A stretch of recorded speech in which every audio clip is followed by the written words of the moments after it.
next year. But so Europe Day is kind of like this official celebration for the EU. This is kind of our national day, and we normally do it on the 9th of May. Yeah. Yes.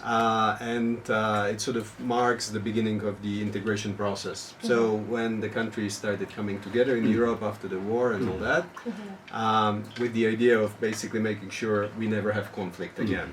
And it's been quite successful until recently, when we, unfortunately, one of our neighbors has been attacked by Russia. But within Europe, we are very stable, so that's a good thing. And so on the occasion of that, we tend to do some public diplomacy activities. And what we wanted to do here, because we recognize that Kenya has a lot of young population, we somehow wanted to link it with youth. And so we thought, what can we offer? What is it that we can offer? And that's where this idea of the football tournament was born.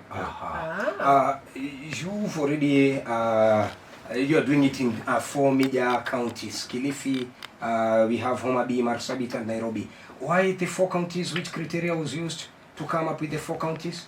So we wanted to really, I mean, you know, it's a big country. Unlike Czech Republic, Kenya is huge, and you have many counties, and so of course we have also certain limits. We would love to do it everywhere, but it's impossible. So we tried to get representatives from north, south, east, and west, and this is how it worked out.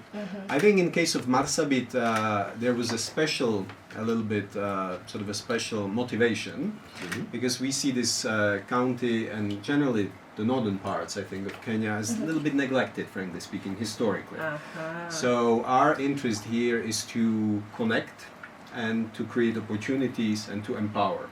And that's why we brought Marsabit in, and I'm really happy to be here and open this tournament. It's also special that the tournament is starting here. I think this is For the really first key. time. Yes. Indeed, yeah. So is it going to be a one-time thing, or it's going to be a continuous thing?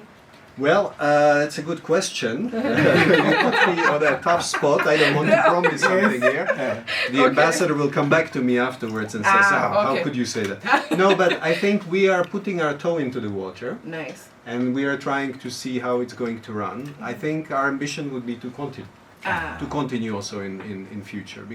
But we'll see what the feedback is. I think that's also important. Yeah. We're looking at the long term. We have a partnership between EU and Kenya. It's a long-term partnership, and I think this part, creating these linkages also at the level of public diplomacy with young people and young people between Kenya and EU, I think that's something that we want to develop.